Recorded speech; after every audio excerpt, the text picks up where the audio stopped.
Philo Audio. Lecture de textes philosophiques.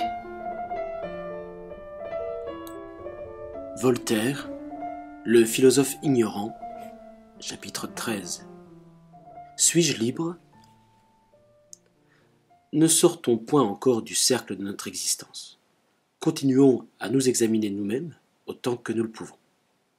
Je me souviens qu'un jour, avant que j'eusse fait toutes les questions précédentes, un raisonneur voulut me faire raisonner. Il me demanda si j'étais libre. Je lui répondis que je n'étais point en prison, que j'avais la clé de ma chambre, que j'étais parfaitement libre. « Ce n'est pas cela que je vous demande, me répondit-il. Croyez-vous que votre volonté ait la liberté de vouloir ou de ne vouloir pas vous jeter par la fenêtre ? Pensez-vous, avec l'ange de l'école, que le libre arbitre soit une puissance appétitive et que le libre arbitre se perde par le péché ?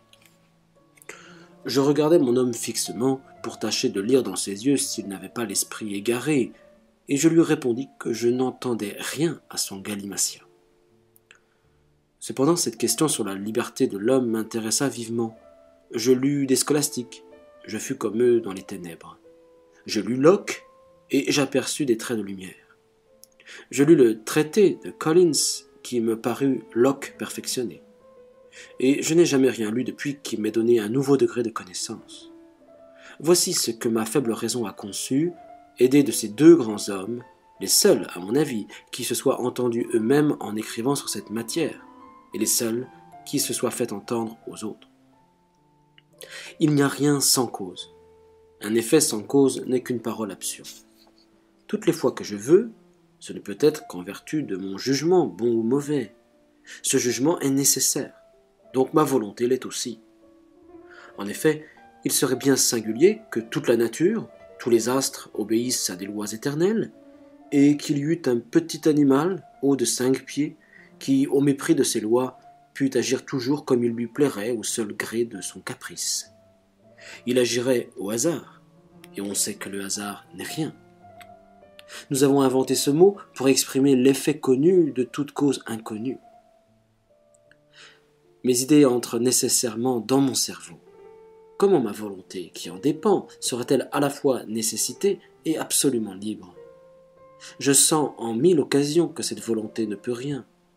Ainsi, quand la maladie m'accable, quand la passion me transporte, quand mon jugement ne peut atteindre aux objets qu'on me présente, etc., je dois donc penser que les lois de la nature étant toujours les mêmes, ma volonté n'est pas plus libre dans les choses qui me paraissent les plus indifférentes que dans celles où je me sens soumis à une force invincible. Être véritablement libre, c'est pouvoir. Quand je peux faire ce que je veux, voilà ma liberté. Mais je veux nécessairement ce que je veux. Autrement, je voudrais sans raison, sans cause, ce qui est impossible. Ma liberté consiste à marcher quand je veux marcher, et que je n'ai point la goutte.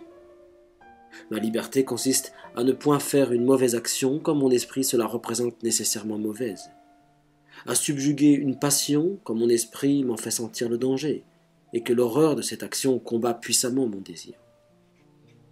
Nous pouvons réprimer nos passions, comme je l'ai déjà annoncé, nombre 11. Mais alors nous ne sommes pas plus libres en réprimant nos désirs qu'en nous laissant entraîner à nos penchants, car dans l'un et l'autre cas, nous suivons irrésistiblement notre dernière idée, et cette dernière idée est nécessaire. Donc je fais nécessairement ce qu'elle me dicte. Il est étrange que les hommes ne soient pas contents de cette mesure de liberté, c'est-à-dire du pouvoir qu'ils ont reçu de la nature de faire en plusieurs cas ce qu'ils veulent. Les astres ne l'ont pas. Nous la possédons, et notre orgueil nous fait croire quelquefois que nous en possédons encore plus. Nous nous figurons que nous avons le don incompréhensible et absurde de vouloir sans autre raison, sans autre motif que celui de vouloir. Voyez le nombre 29. Non, je ne puis pardonner au docteur Clark d'avoir combattu avec mauvaise foi ces vérités dont il sentait la force et qui semblaient s'accommoder mal avec ses systèmes. Non, il n'est pas permis à un philosophe tel que lui d'avoir attaqué Collins en sophiste et d'avoir détourné l'état de la question en reprochant à Collins d'appeler l'homme un agent nécessaire. Agent ou patient, qu'importe. Agent quand il se meut volontairement, patient quand il reçoit des idées. Qu'est-ce que le nom fait à la chose ? L'homme est en tout un être dépendant, comme la nature entière est dépendante, et il ne peut être excepté des autres êtres. Le prédicateur, dans Samuel Clarke, a étouffé le philosophe.